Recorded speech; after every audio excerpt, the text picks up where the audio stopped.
Well, welcome back. This is the third segment in a jam-packed, interesting session with Carol Kemp from IBM. And in the first two sections, we talked about data-driven culture, and we talked about operationalizing data governance being one of the keystones of providing a culture that is data-driven. And of course, the overarching topic we're talking about is business value delivery through enterprise data and analytics. You know, when it comes to the typical cost-benefit analysis that organizations have used for ROI, it's always been down to dollar value of return, and we're putting this much money in, this is what we expect to get out of it, type of thing. And that's if you look at a strict, textbook view of what an ROI is. Have you come across any other kind of ways of measuring, value? I think you hinted at one aspect of it there, where you said, hey, it takes us, instead of something that took us 5 days, we can get it done now quicker than that. Or, there's something that we can do that we were never able to do. There's a business capability that we now have, which we didn't have at all before. Any thoughts on some of the other measures other than ROI? Yes, so I currently lead a team that works with our internal business units to transform data into business value. And we have very strict qualifications for projects that we work on.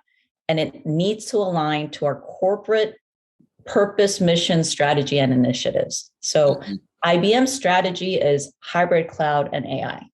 And we as a company, we've taken series of actions to execute this hybrid cloud and AI strategy by improving our revenue profile, optimizing our portfolio, increasing investments, expanding our ecosystem, and simplifying our go-to-market.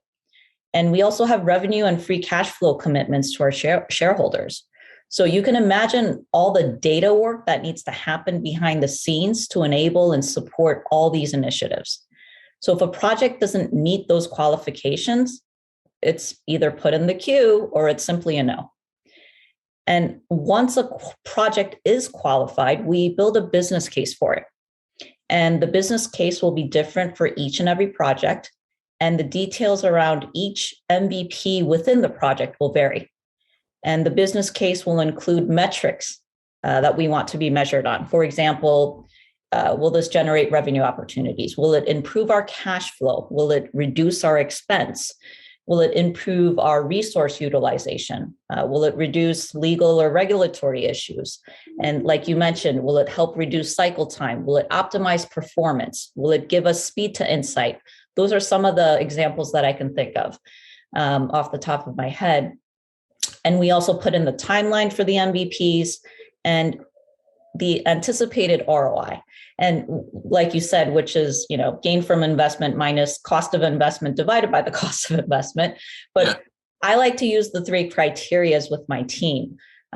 So I first have them state a hypothesis. So we believe doing XYZ for this group XYZ will achieve this outcome or impact. And then the next is a experiment. We're going to test these assumptions by doing XYZ experiments. And then the third criteria is the validation. So we will know that this hypothesis is valid by a certain time frame when we see quantitative and qualitative measurable outcomes. So that's a template that I like to use within my teams. That sounds like a really good template. I think it contextualizes the whole business value thing very nicely. So yeah, congrats on that. That's a good way to approach it.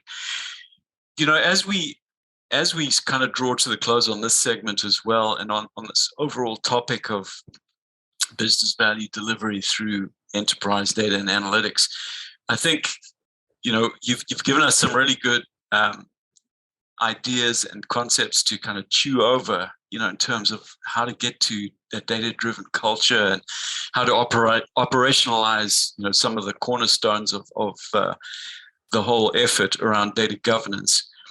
As we kind of draw to a close now and step back and think about this for our audience, and for the broader chief data officer community out there in terms of driving business value, what would be your key thoughts that you'd like to leave with people to really start getting them focused and to influence them in the right direction?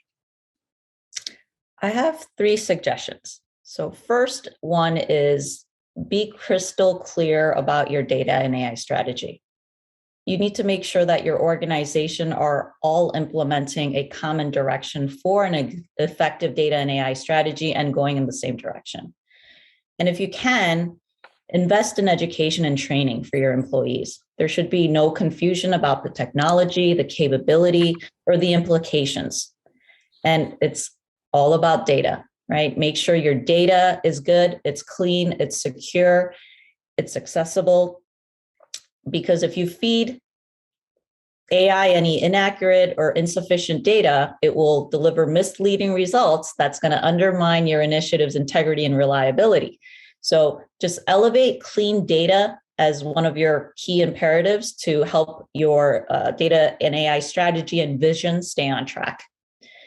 Second, I recommend establishing a multidisciplinary council for your data and AI strategy. We often talk about the horizontal collaboration needed across organizations' functional silos, but I want to add to that to break down the vertical silos.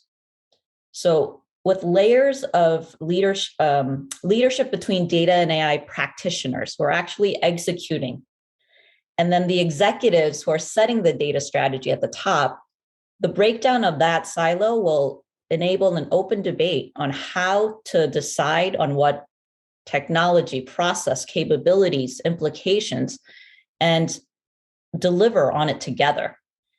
I also encourage to ask your customers to join your journey. Be transparent about how data and AI is enhancing the customer experience for them, for your company and your brand, and provide opportunities for customers to share their valuable input back with you. And last but not least, I would recommend to balance your ambition with practical realities. So develop MVP roadmap, create a backlog, constantly iterate it based on market trends or needs or your corporate needs. Data and AI initiatives are not a once and done exercise. It's constantly evolving, and it requires everything from very small tweaks to whole scale innovation projects. So think of your data and AI's strategy and its broader impact, right? How will it influence customer loyalty, conversion rate, and any other metrics that you use to determine success? And what about its impact on the internal processes and the outputs, as well as your current org structure, your mix of ecosystem partners, et cetera? So my recommendation is to prioritize according to the customer's desirability, your business's viability, the technical feasibility, and your data availability. Very good advice. I think there's probably a really good article that needs to be written by someone that has been just speaking on those 3 things. I think that would be very, very valuable to put some of those thoughts down, Carol. Thank you for sharing that with us. And really, it's been an absolute pleasure talking to you and getting all this input and insights from you. And all the best of luck with everything that you guys are doing there. So thanks for joining me today. And quickly to the rest of our audience, please make sure that you catch all 3 of the segments that Carol and I have been discussing. And please also visit cdomagazine.tech for additional interviews. And maybe we'll even be able to twist Carol's arm to write an article or 2 to cement some of the thoughts that she's put in place here with us today. So again, thank you, Carol, and thank you to the audience, and see you again soon. Thank you, Derek.